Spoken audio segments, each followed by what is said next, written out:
Hello everyone. I thought we would talk today about how you can navigate the pitfalls of a suboptimal board and help you to figure out how to address things when you get it wrong with your board. You know what? Selecting the right people to sit on your board of directors is actually critical to the long-term success of your company. If you have a mismatched board, it can create a cascade of negative consequences. This can impact on governance, on decision making, and ultimately even the bottom line of your company. Of course, there are other effects we have to consider. Think about the internal dynamics of the board. When you have a dysfunctional boardroom, it can very quickly become a breeding ground for conflict. You're going to be having personality clashes. There will be lack of trust and respect among your directors, poor communication, and of course, a lack of collaboration. You find people coming to the meetings with differing agendas instead of the corporate agenda, and therefore it leads to a very toxic environment. You may find in such situations that your meetings are ineffective and unproductive. You could have meetings that are dominated by a few individuals. It may be very hard to reach consensus on critical issues. And I tell you what, if the main board is ineffective, I suspect that your committees will be ineffective as well. When you get it wrong on your board, there's going to be weak oversight. And what happens there is a lack of focus on the issues. It may be hard to challenge management.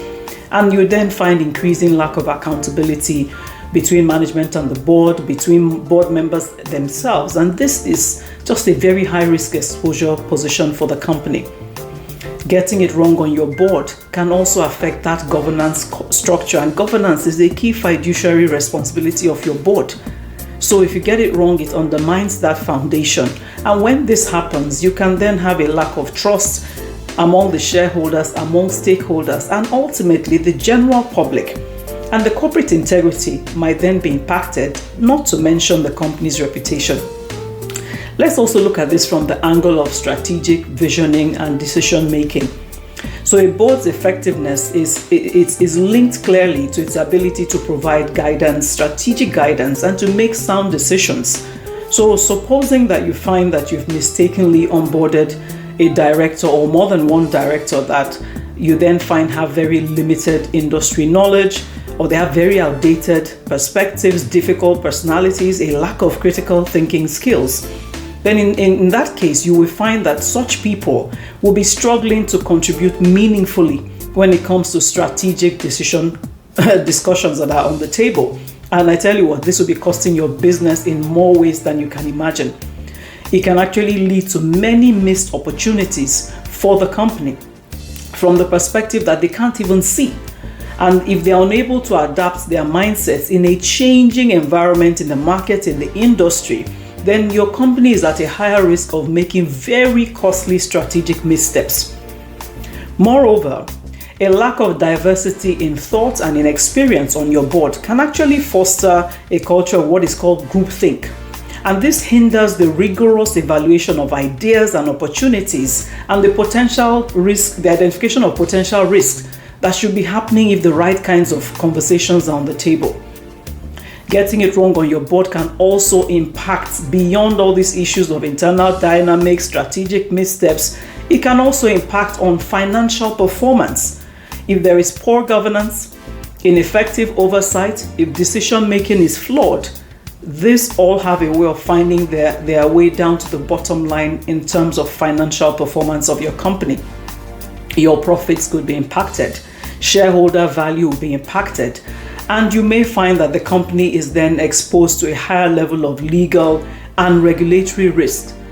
I promise you one thing, in the long run, this can actually also impact a company's ability to access capital. And in extreme cases, it has been known to happen quite often, such a situation of an ineffective board that is not readily addressed can lead to corporate failure. So what then can you do in terms of addressing it if you've gotten it wrong? I tell you what, addressing the presence of suboptimal directors on your board needs a very thoughtful and strategic approach. And there are different things that you can do. But let me say this first of all.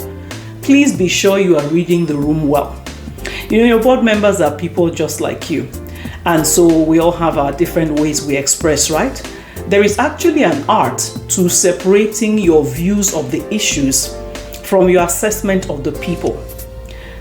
Can I tell you that sometimes the most vocal member of the board is not the rabble-rouser actually. They may just have a, let's call it, bold communication style. And your real challenges may be coming from a seemingly more silent and amiable influencer who knows how to trigger people. Yes, I said it. So please study carefully before you jump to conclusions. Even where you believe you have identified the problem director or directors, take time to carefully assess what precisely about them that you deem to be the challenge or challenges, so that you can properly tailor your conversations with them, and so that whatever solutions are coming up are addressing the identified issues. Having done this, therefore, the first step you want to take is to engage the people or the persons in direct communication. Try to privately address the concerns you have with the director or directors, speaking to their strengths, yes, emphasizing their contributions, but also speaking to the challenges you see and trying to highlight areas of improvement. And please, in those conversations, don't dance around the issues.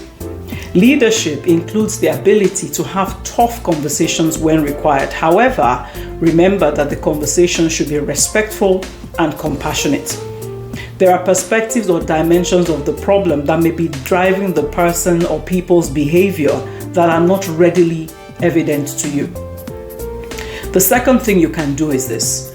Have what we call executive sessions with the different independent directors on your board to discuss your concerns and explore potential solutions confidentially, so that you are getting different perspectives and you're able to then fashion out a path forward, having considered all the angles. The third thing you want to do where you have difficult cases is to consult externally with independent board governance consultants or legal counsel that can give you advice. They have best practices and they've seen these things many times, so they can help you to fashion out a course of action to deal with the specific issues you're facing on your board. The other thing you want to do is to conduct a formal board evaluation, which is a process that enables the provision of constructive feedback and identification of areas for development. It's usually handled by an external consultant, and you have the board assessing themselves fully as a board, but there's also a peer-to-peer assessment of each director, and then there are conversations that happen after that to then identify areas of improvement. If you cannot afford to do a board evaluation, the board can do what is then called a board self-assessment, where you try to identify what the systemic issues you see on the board are and fashion out solutions. But I want to use the word systemic in a different context, in the sense that you, as the owner of the business, want to create a framework and a blueprint within which such an exercise can hold. You should be able to state your objectives clearly and share the outcomes you expect before the board has this self-evaluation. Otherwise, you're not going to be able to come to a cohesive set of decisions as to how to move forward. Lastly, in extreme cases, you may need to consider removing a director from your board if they're being too difficult. And you can do this through very formal processes. You can pass a vote of no confidence, or you can just determine that their tenure would not be renewed once it expires. And yes, these can be uncomfortable steps to take, especially if there are personal relationships involved.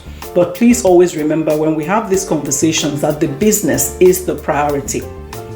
Let me share what I consider to be a bonus point in terms of how best you can get it right with your board. It actually starts from proper recruitment. And if you haven't already, let me ask you to please go to my YouTube channel and look for 2 videos I've done earlier. The first is things to consider before setting up a board, and the second is how to get the right people to sit on your board. One of the things I mentioned there is the imperative of a board charter, because your board charter is a document that spells out the role of the board and the role of the key roles that are on the board, the chairman, the managing director, the different directors. It spells out what the committees are for, how they will be constituted and function, the roles of the company secretary, and so on. If you already have a board charter, you may need to review and update it to clarify and amplify perhaps your director responsibilities, expectations, and the various evaluation criteria based on which the directors will be evaluated in the course of their tenure. And then you also want to make sure that you have a proper board induction process. If you already have one, perhaps you want to review it and look at how that process has been running, because your board evaluation must be emphasized and spoken into in the course of your induction process. And you have to be able to talk about the consequences for non-performance or for disrupting board dynamics. The other thing you want to make sure you do is that you are training all your directors, not just bringing them on board. And train on technical issues like risk and governance and leadership and strategy and industry development and finance and so on, yes. But please also tackle the soft issues, yes, even at the board level. You want to have trainings around emotional intelligence and teamwork and effective communication, managing and resolving disputes, around effective board dynamics and the rest. Because we are human beings and all of us need to continuously upskill and continuously fashion out a way to work better together in the interest of the business. Let me wrap this up by saying that for you to build a high-performing board, yes, it needs a careful evaluation and selection from the recruitment perspective, but it's also going to demand some very proactive set of actions from you as you go along, especially where you see some challenges, because if you get it wrong, there are different risks that the company will then be exposed to that can impact on your long-term sustainability, your financial performance, your corporate reputation, and so on and so forth. So make sure you do the deep work of an assessment of those you already have, an assessment of how effectively your board is functioning, and then take the appropriate steps to correct them. I'm sure there are many other steps you can take. I just thought to share this few today.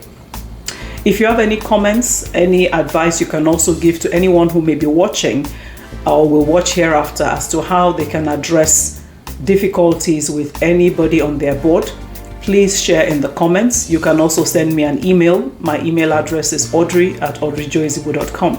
Take care.